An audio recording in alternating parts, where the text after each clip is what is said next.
Fala, torcedor tricolor, ligado aqui no canal. Antes de iniciar com a notícia, já se inscreva no canal, deixa o like, porque só aqui você acompanha tudo que acontece no Fluminense. Vamos acompanhar como foi ontem a derrota do Fluminense por 3-2 de virada, ganhando o jogo por 2-0 para o Vasco no Maracanã. Vamos para a notícia. O Sport está chegando com o time da virada. O Vasco venceu o Fluminense no Maracanã depois de sair perdendo por 2-0. Virou com 2 gols no finzinho. Vasco é um time da virada. Acho que é o time da virada mesmo? Parece que sim. E é difícil virar um jogo desse, porque a gente não está enfrentando qualquer equipe, não. A torcida vascaína sempre cantou que o Vasco é o time da virada. E Renato parece que está gostando dessa história. 3 jogos até aqui, 2 vitórias viradas. Assim como contra o Palmeiras, o vira-vira no clássico com o Fluminense veio no segundo tempo. Eu vou ligar para a FIFA, pedir para ela dar só 45 minutos. Só querem jogar 45 minutos. Os primeiros 45 minutos foram mesmo do adversário. E o domínio do Fluminense começou cedo. Erro de Hugo Moura, capricho de Lúcio Acosta, gol de Canóbio, com menos de 1 minuto de jogo.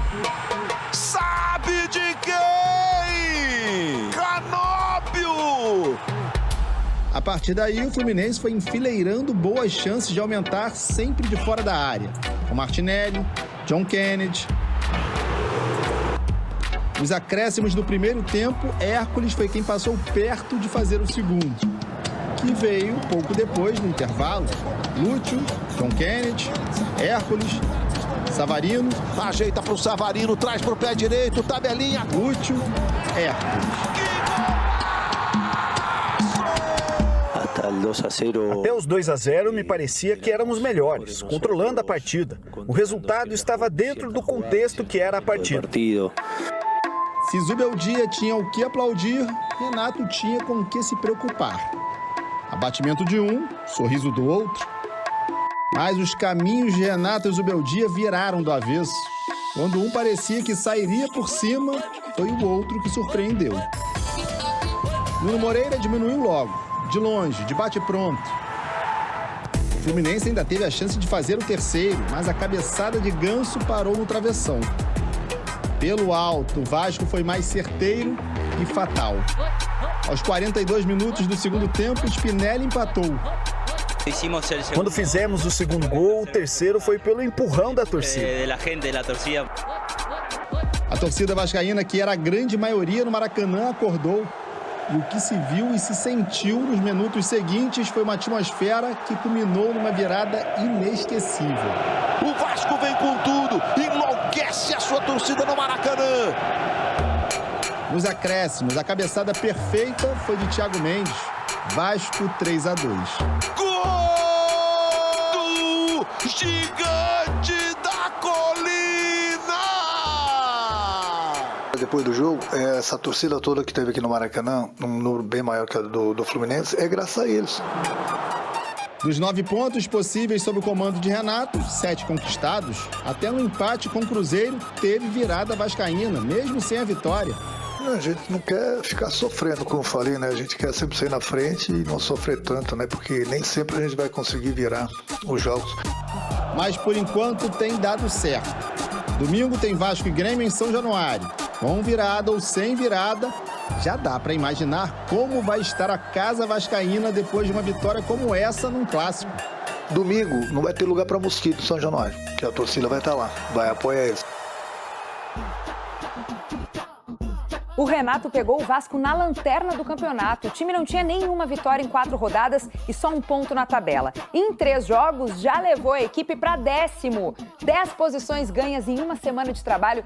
Começou bem o Renatão, hein? E olha só, o Fluminense do Zubeldia só perdeu 3 de 21 jogos no Maracanã.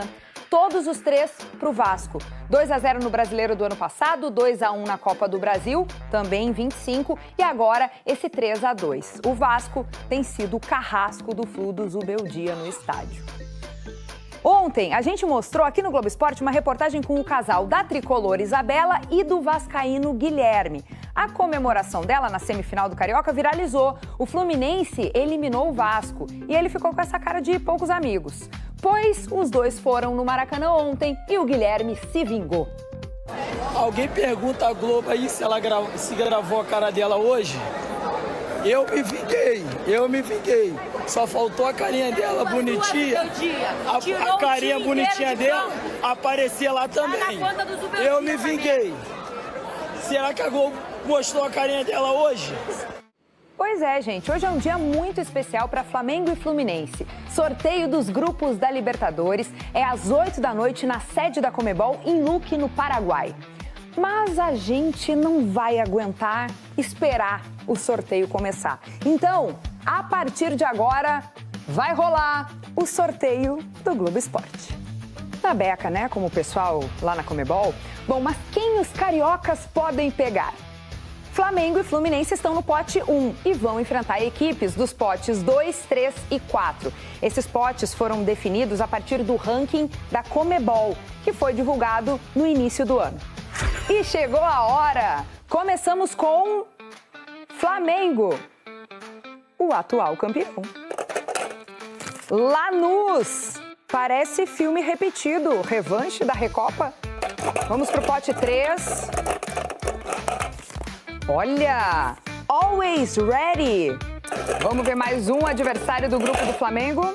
Universidade Central. Hora do Fluminense e seus adversários nos grupos da Libertadores. Vamos ver quem é o primeiro. Estudiantes. O segundo time que entra no grupo do Fluminense na Libertadores é La Guaira, da Venezuela. E para fechar o grupo tricolor, Sporting Cristal, do Peru. Pô, divertido demais isso aqui, hein? E se a gente levasse essa brincadeira pras ruas? O sorteio do Globo Esporte com o torcedor.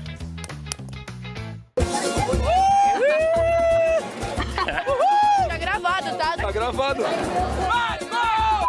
O sorteio da Libertadores é hoje às 8 da noite, mas aqui no Globo Esporte a gente resolveu antecipar. Será que os torcedores estão com sorte? Então, eu quero pegar o Lanús. Time estrangeiro, acho que dá maior diferença. Flamengo e Fluminense estão no pote 1, junto com Palmeiras, Boca Juniors, Peñarol, Nacional, LDU, Independente Del Valle. Agora, quem são os times que podem enfrentar já na fase de grupos Flamengo e Fluminense? Bora sortear? Lê pra mim quem tá no pote 2. Corinthians, Cruzeiro, Libertad, Estudiantes, Cerro Porteño, Lanús, Bolívar e Universitário. Vamos lá, vamos mexer.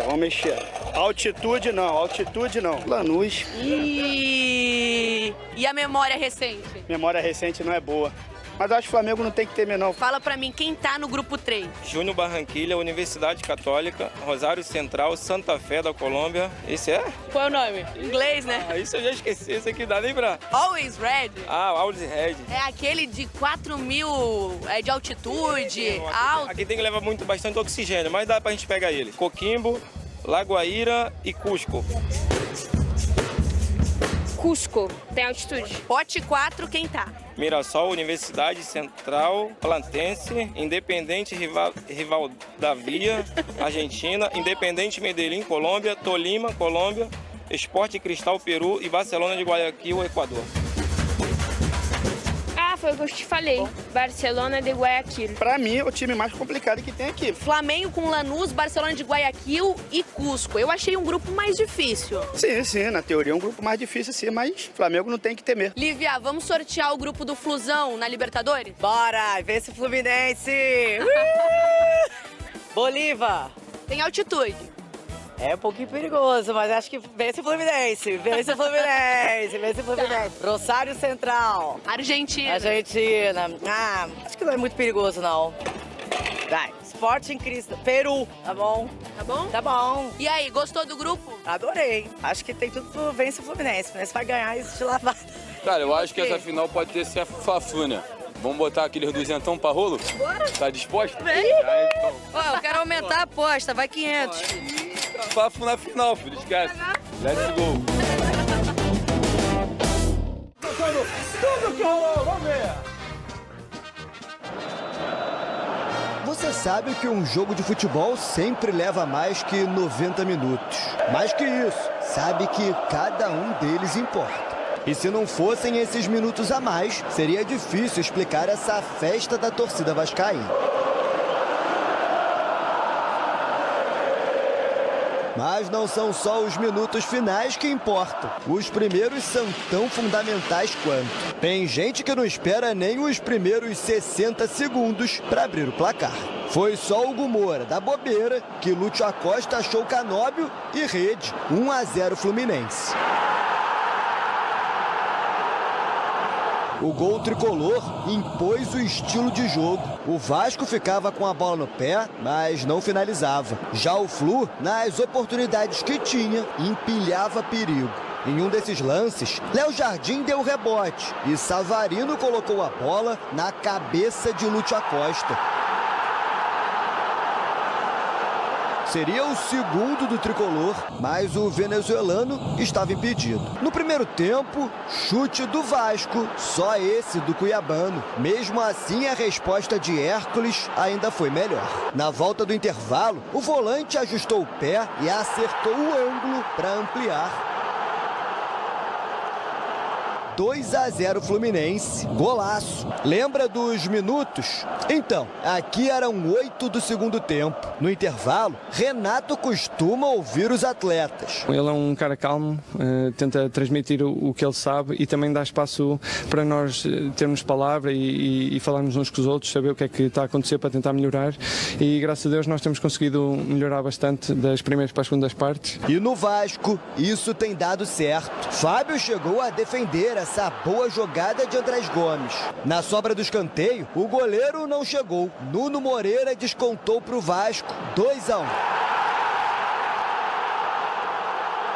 Substituições dos dois lados. E esse seria o último lance de perigo do Flu na noite. Ganso parou na trave. A partir dali, pressão total do Vasco. Até que aos 42, Cuiabano achou o Spinelli. O argentino meteu a cabeça na bola para empatar 2-2.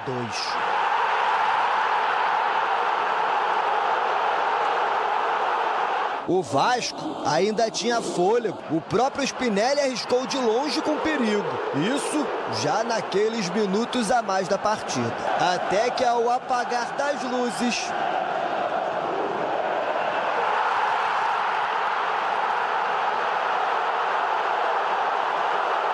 a rede voltou a balançar. Thiago Mendes de cabeça, virada, 3-2 Vasco.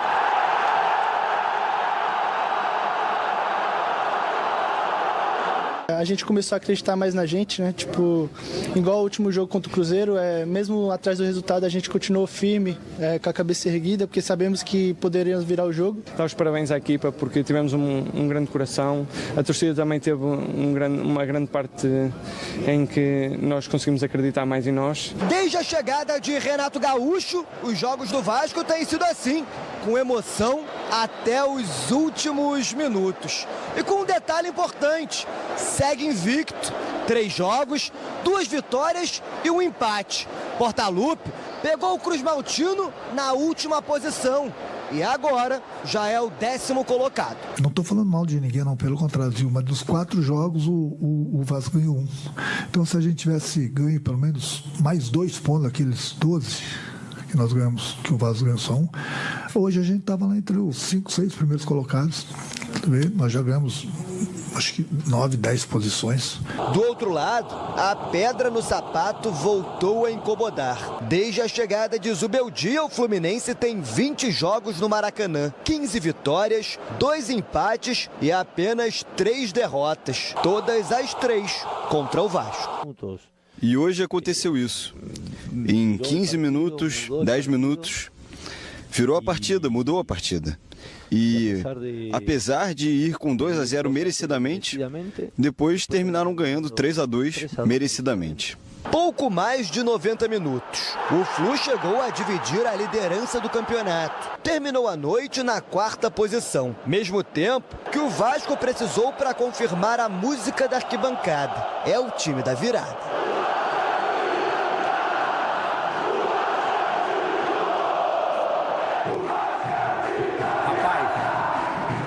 Brincadeira, que jogo bom, cara. Que jogo bom. que jogaço, Bigode. E assim, muito bem contada a história pelo Thiago, mas foram muitas nuances, né? Porque o Fluminense fez 2-0, meio que acabou. E de repente veio o Vasco dar uma virada de ânimo e a coisa começa a funcionar, a bola começa a entrar, o cabeludo lá, o He-Man, botou uma toquinha maneira. Enfim, não vou falar, não vou ser cancelado. Faz um golaço e no final das contas do Thiago Mendes, que vem sendo um dos grandes nomes do Vasco, e que não tem nenhum cacuete de atacante, pelo contrário, o cara que organiza bem o meio campo, sobe sozinho, mas aí também não tem nada com isso, faz o 3-2, o Vasco fatura os 3 pontos, dá uma respirada, afunda mais o Botafogo, porque aí consegue passar o Botafogo. Futebol é apaixonante, né? Cara, pra quem gosta é maravilhoso. E principalmente pra quem não era nem vascaíno, nem tricolor ontem, acompanhando o jogo, era ainda melhor. Porque jogaço de ver. A gente não tinha a questão de torcer, né? De ficar, nossa, o time tem que fazer. Não, foi uma coisa mais tranquila pra quem não torce pra nenhum desses 2 times. Então, assim, não sei se foi o melhor jogo do campeonato até o momento, porque a gente também já teve alguns jogos interessantes, mas certamente vai ficar entre os melhores jogos dessa edição do Brasileirão. E um Fluminense muito intenso, né, no primeiro tempo, um Fluminense praticamente dominante no primeiro tempo, teve as melhores oportunidades, conseguiu controlar o jogo, mesmo não tendo muito da posse em alguns momentos, mas na maioria do tempo teve essa posse de bola, conseguiu rodar bem, conseguiu encontrar os espaços e aproveitou os erros do Vasco. Eu acho que isso também é muito importante a gente frisar. O gol do Canóbio com 55 segundos, ele não aconteceria, a gente pode afirmar aqui, se não houvesse o problema do Hugo Moura, que foi recuar a bola e acabou errando o passe. Sim. Então, assim, no segundo gol, um gol que, pra mim, é um gol que é muito bonito individualmente pela finalização do Hércules, mas coletivamente também foi muito legal. A gente vê a aproximação dos jogadores, troca de passes curta, vários jogadores participando da jogada. Então, assim, é um Fluminense que... O primeiro tempo do Fluminense foi tão bom e o do Vasco tão ruim que o Acosta, com 1,12 m, fez um gol de cabeça. Foi anulado por causa do lance. É verdade, é verdade. Desse tamanho, ele entra sozinho no segundo pau e faz um gol de cabeça. E esse lance, ele é interessante porque o John Kennedy, ele vai disputar a bola mesmo sabendo que ele não vai chegar. Só que ele vai disputar para puxar a marcação do PH. E aí o Acosta fica nas costas livre e aí ele faz o gol, mas que acaba sendo marcado o impedimento. Então, assim, no segundo tempo eu achei que as mexidas do Renato, elas melhoraram o Vasco e, ao mesmo tempo, as mexidas do Zubeldia, elas não tiveram tanto efeito assim. E o Vasco, aos poucos, foi conseguindo controlar esse jogo, foi conseguindo ter mais a bola e, acima de tudo, foi conseguindo trocar passes no campo de ataque. Eu acho que isso foi o mais importante. Conseguiu empurrar o Fluminense lá para trás e aí parecia que o jogo já estava muito perto de ser definido.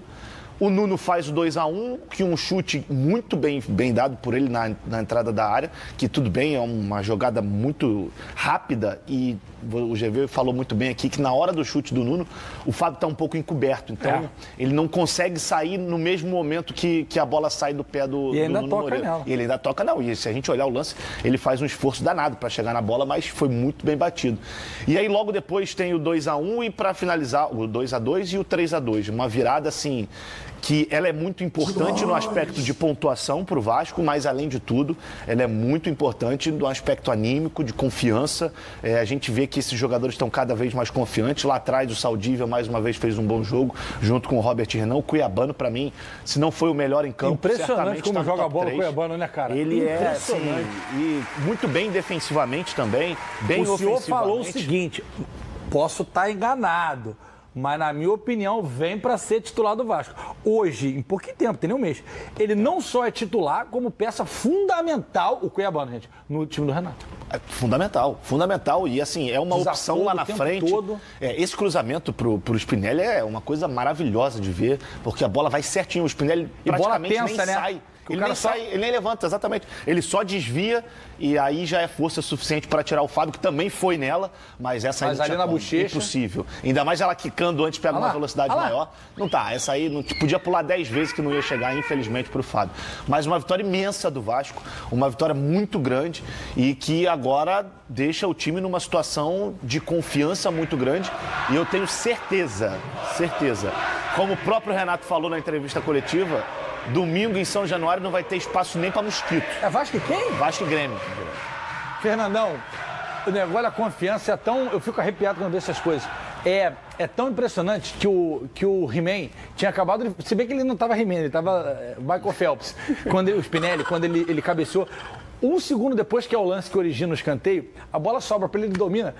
Ele dá-lhe uma porrada, não quer nem saber. E o Fábio faz outro milagre. Porque senão já era 3-2 ali, 1 minuto depois. E aí vem o escanteio e tufo. Impressionante, né, cara? Cara, impressionante o quanto o futebol é maravilhoso. Impressionante, eu acho muito bom. Que noite gostosa. Não, que noite maravilhosa. E os desafortunados que não puderam ir ao Maracanã, principalmente os tricolores que não puderam ir. Vergonhoso, né?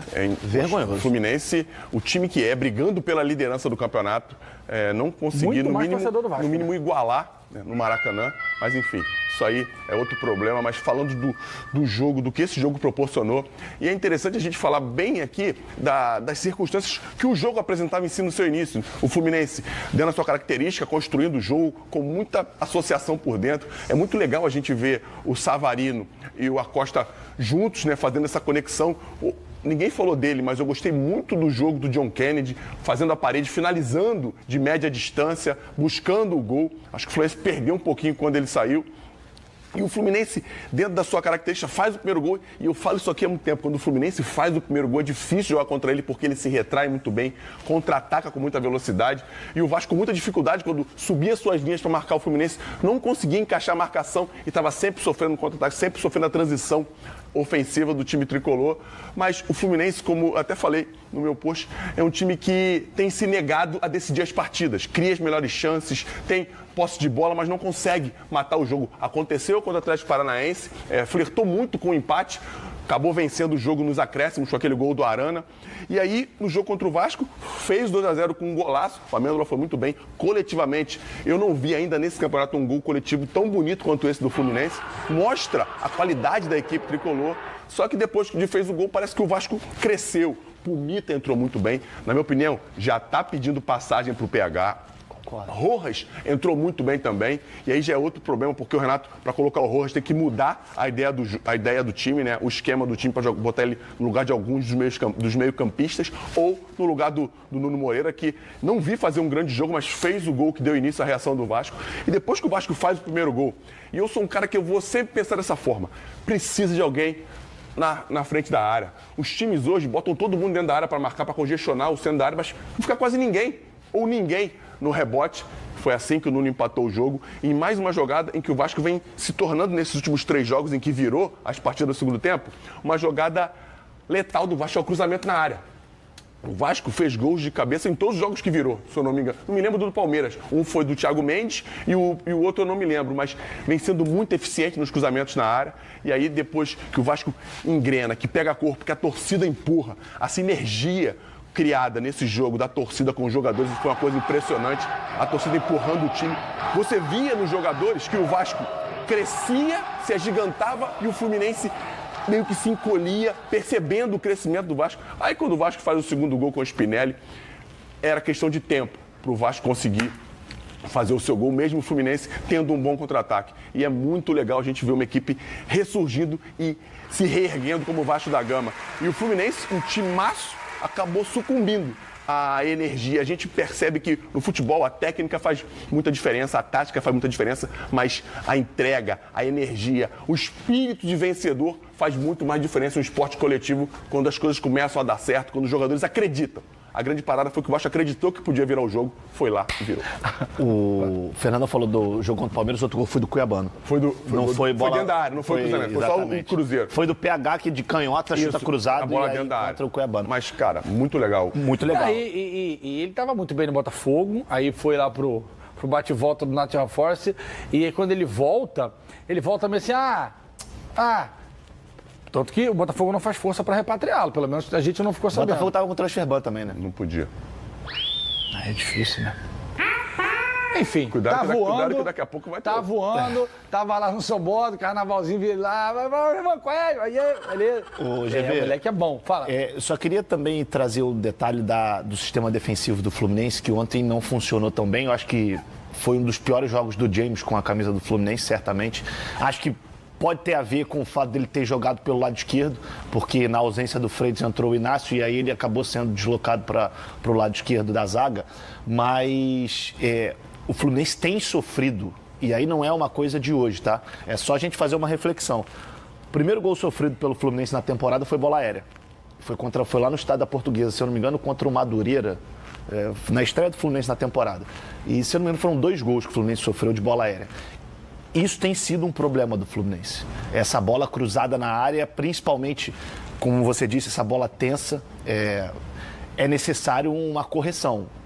Bom a gente frisar também a ausência do Freitas, né, que ontem ficou fora por conta daquele corte que ele teve na cabeça, precisou tomar 8 pontos. Será que é tão ruim assim o Freitas? Será que pelo menos ele pode ele entrega nessa bola aérea? É um bom questionamento para a gente ficar atento, porque eu acho que o Inácio ele até vai muito bem na bola aérea, principalmente na bola aérea ofensiva. Ele tem algumas oportunidades, mas defensivamente esse tem sido um problema desse Fluminense. Fala, torcedor tricolor ligado aqui no canal. Antes de continuar com a próxima notícia, já se inscreva no canal e deixe seu like.